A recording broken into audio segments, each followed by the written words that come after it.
Hello my dear friends and welcome back to another Star Wars news update. In today's video we're going to be talking about Rogue Squadron and more. As always my dear Megalorians, before we dive into it, please may I ask you to hit that big red subscribe button if you've not done so, and also be sure to give that bell a good old tickle to be alerted each and every time that I post new videos. So without much further ado and without any more jibber jabber, let's dive straight into it. So we're going to start with Patty Jenkins' movie Rogue Squadron. In a recent interview she gave some new details stating that she's going to honour the expanded universe novel Rogue Squadron, as well as the 1998 video game by the same name. Now I must say this is very good news, especially for Star Wars fans who maybe feel like Lucasfilm have been discarding source material. Now look, I completely understand that some fans are skeptical about the upcoming 2023 movie, but it's worth pointing out that she really does seem to care about staying true to the fans and giving us a movie that's well rooted in the heart of the franchise. Now, if you never got a chance to play the original 1998 game, then I'm afraid you really missed out. And as for the X-Wing book series, Rogue Squadron was in my opinion the strongest entry. The novel by Michael Stackpole is set in 6.5 ABY, which is 2.5 years after Return of the Jedi. While we don't know for certain if Patty Jenkins' movie is going to take place at the same point, it is a reasonable guess. Having said that, she recently teased that the movie is going to take Star Wars into a new era, which might imply that it's going to be set after the Rise of Skywalker. Either way, I'm hoping Wedge Antilles plays a large role just like he did in the book, and because he appeared in episode 9, he could play the role of an older mentor to younger wings. Regardless of what you thought of episode 9, a post-sequel era movie or set of movies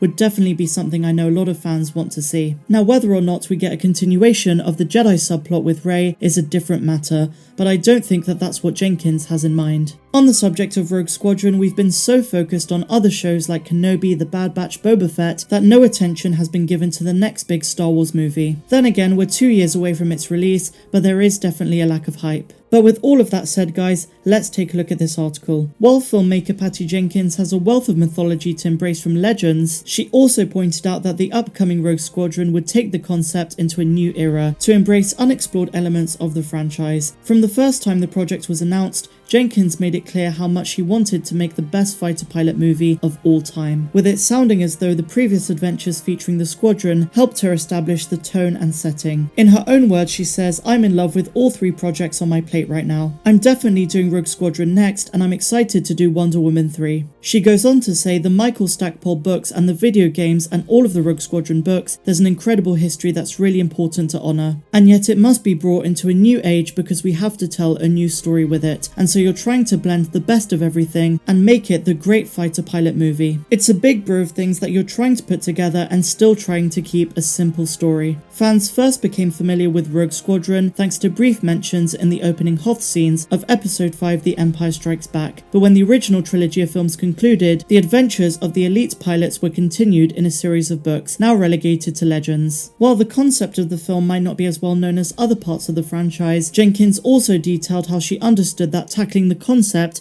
came with a lot of inherent pressure. In her own words again, she says, "You're trying to bring the best of yourself and use it to make something beautiful, something that honours the legacy before you." Star Wars Rogue Squadron is set to hit theatres on December 22nd, 2023. So let me know what you guys think in the comments down below. Are you excited for Rogue Squadron? Why so or why not? So now my dear Megalorians, we're going to move on and talk about Hayden Christensen and some new pictures which might suggest something big. As we know, he's currently filming Obi-Wan Kenobi with Ewan McGregor. We know very little about the plot so far, but it's been speculated for a long time that Hayden will not only reprise the role of Vader, but will also appear as Anakin in Flashbacks, because why would he only be back to be in a suit? These new pictures seem to back this theory up, because as you can see, it appears as though he's growing out his hair. It could just be that Hayden is growing out his hair for personal reasons, and it could just be because of the pandemic. But as Star Wars fans, we like to speculate, and it is worth pointing out that Hayden usually prefers his hair very short. The last time he grew it out is for Revenge of the Sith, so it isn't too far-fetched to suggest that he might be doing this for the upcoming Obi-Wan Kenobi series. From what I've seen, a lot of fans seem to be on board with the idea that he is doing this to match the Anakin Clone Wars look. And of course, it will be for flashbacks. I think what's remarkable is how young Hayden looks for his age, and he's definitely keeping himself in shape for the role. I mean, evidently as a prequels fan, I'd love nothing more than to see Anakin again in all of his glory. But as I say, it would be in flashback sequences, visions, and dreams. Now, interesting Interestingly enough, at this point in the timeline, which is 10 years after Revenge of the Sith, both Darth Vader and Obi-Wan would be going through psychological trauma after mentally reminiscing about the Clone Wars when Anakin was Anakin before he turned to Darth Vader. This is something I really want explored in the series, particularly from Darth Vader's perspective. In the comics, of course, he's always conflicted by his past, the loss of Padme and his mother, and I would really love to see this duality on screen. Essentially, the small moments of Anakin that seep through the sinister suit of the Dark Lord of the Sith. The interesting thing with potentially seeing Anakin in flashbacks is how they're going to change the dynamic of the show. I mean, we expect a series based around Obi-Wan Kenobi's newfound life on Tatooine and the aftermath of the Empire's rise, but Deborah Chow might decide to go a different way and do what a lot of directors are doing these days, and that is to draw out the significant moments of a story through flashbacks. This is also the case with a lot of Netflix originals, Amazon Prime originals, and so on, and this technique would really be at home in Star Wars and bring the post-Episode 3 story of Star Wars into a modern format. Now, the Clone Wars did a lot to develop Anakin's journey in its 7 seasons, and we might still get Darth Vader in the Bad Batch, but getting those glimpses in live action in the Obi-Wan Kenobi series is a completely different experience. I mean, just think about it, guys. We could get Cody, Rex, Obi-Wan, and Anakin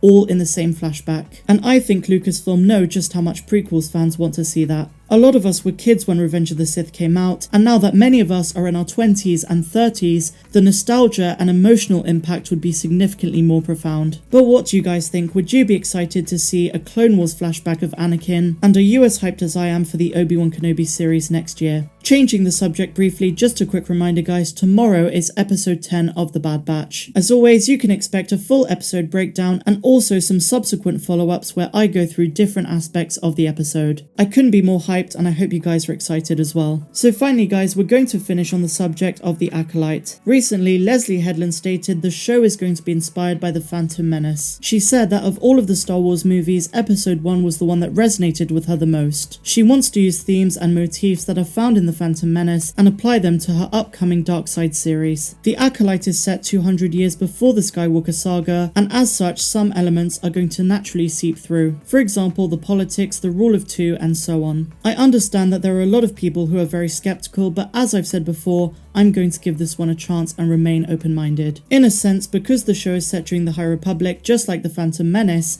this era had a lot of politics, and Headland recently admitted that the show is going to be very political. But let me know your thoughts of this and all of today's news update in the comments down below. If you guys enjoyed it, please be sure to give me a big fat thumbs up, subscribe to the channel if you're brand new, hit the bell, do all of that good stuff, and if you find value in my videos, please consider contributing to the channel by becoming a patron. On Patreon, you get exclusive access to content that's not found here on YouTube, and that includes my Forgotten Characters series, my Megasodes, Star Wars Explained videos, and much more. The link is in the description. Otherwise, I'm Star Wars Meg, wishing you all a phenomenal rest of the day, no matter where you dwell in the galaxy. Have a good one. The Polynesian spa.